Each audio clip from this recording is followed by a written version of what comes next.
Hello guys, welcome to my channel. ఈరోజు మేమైతే మా ఇంటి నుంచి గోపాల స్వామి బయలుదేరాము.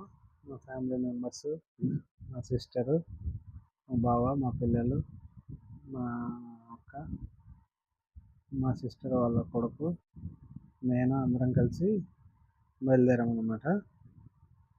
సో ఈరోజు ట్రిప్ ఎలా జరిగింది, దేవుని దర్శనం ఎలా అయింది, ఏ విధంగా వెళ్ళాము చెప్తాను. కొండగోపాల స్వామి దేవాలయం అని మనకి బద్వేలు నుండి ఒక 20 కిలోమీటర్స్ దూరంలో ఉంటుంది. అట్లూరు మండలం వస్తుంది. సో అక్కడి నుంచి ఒక ఫారెస్ట్లోకి ఒక 7 కిలోమీటర్స్ అలా ఉంటుందండి. 5 to 7 అలా ఉంటుంది. అక్కడికి వెళ్ళాము. అక్కడ కొండ దగ్గర కింద కృష్ణుని దర్శనం చేసుకొని, కింద కృష్ణుని స్వామి ఉంటారు, అక్కడ దర్శనం చేసుకొని ట్రెక్కింగ్ బయలుదేరాము అనమాట. చాలా కష్టం అనమాట ఎక్కడం. మధ్యలో మనకి అనంతనాగ విజయ గణపతి అని ఒక విఘ్నేశ్వరుడు దర్శనమిస్తాడు. అక్కడైతే చాలా పవిత్రంగా స్టార్టింగ్లో మనం బాగా పూజ చేసుకొని బయలుదేరుతాం అన్నమాట.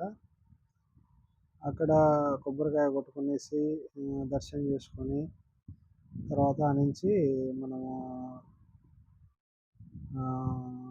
బయలుదేరుతాం అనమాట. సో మేము అక్కడ కొబ్బరికాయ కొట్టుకొని దేవ దర్శనం చేసుకొని గణేషుని బయలుదేరుదాం అనుకునే లోపు మా పిల్లలు బాగా ఉయ్యాలు పడుతున్నారు అనమాట. అక్కడ ఒక చెట్టు పైన ఊగేదానికి పిల్లలు ఊగే మాదిరి ఒక ఊడ ఉందన్నమాట, ఉయ్యాల టైప్లో. సో మా చిన్నోడు షర్ట్ అంతా ఇప్పేసి స్వెట్టింగ్స్ అయిపోయినాయని షర్ట్ అంతా ఇప్పి ఉయ్యాలు ఊగాడు, బాగా ఊగి వచ్చేసాడు.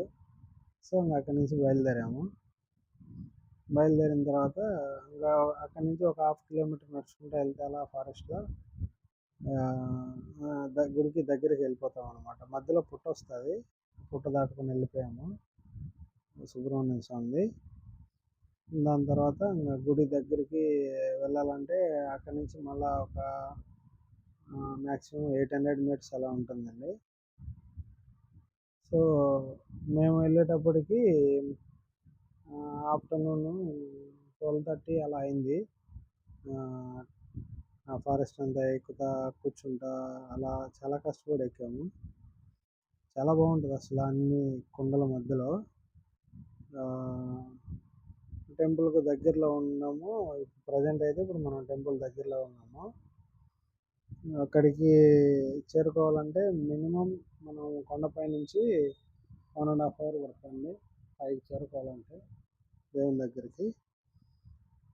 సో మనకి గుడి ఎంట్రన్స్లో సాధువులు అలా ఉంటారు.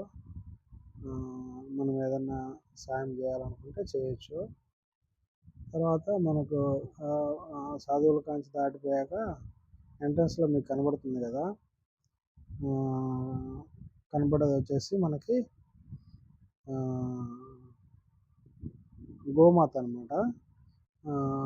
గోదూడకి తన బిడ్డకి పాలిస్తా మనకు దర్శనం ఇస్తుంది స్టార్టింగ్లో. ఇటు సైడ్ ఏమో వాటర్ ఫాల్స్ ఉంటుంది.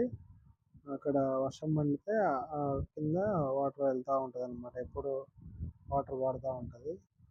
ఇప్పుడు మీరు చూస్తున్నది గోమాత అనమాట దర్శనము. చాలా బాగా డిజైన్ చేశారు.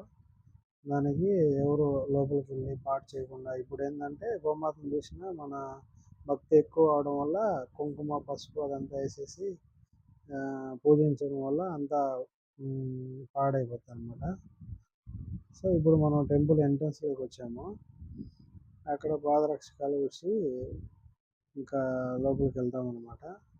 సో శ్రావణ శనివారం కావడం వల్ల అక్కడ పౌరాణికంగా పాతకాలంలో ఇదే మన హరిశ్చంద్రన్ నాటకం అని అట్లా పౌరాణిక నాటకాలు ఉంటాయి కదా, అలా అరేంజ్ చేశారనమాట. అలా అరేంజ్ చేశాక అక్కడ దర్శనం, దాని తర్వాత ఇంకా భక్తులు వచ్చేవాళ్ళు వస్తున్నారు. మేము అది చూసి మేము కిందికి వెళ్ళిపోయాము అనమాట. అక్కడి నుంచి డౌన్లోకి కోనేరు ఉంటుంది. కోనేరులో వాటర్ ఈత ఆడాము. ఈతలాడిన తర్వాత తలనీలాలు సమర్పించుకొని దేవుడి దర్శనానికి వచ్చినాము. శ్రీకృష్ణుడు చాలా బాగా దర్శనమైంది. తర్వాత మా పిల్లలు ఇద్దరు చూడండి చాలా బాగా దర్శనం చేసుకుంటున్నారు. చిన్నోడు పెద్దోడు ఇద్దరు. అప్పుడు టెంపుల్ ఆల్మోస్ట్ 3 అలా ఉంటుంది టైము.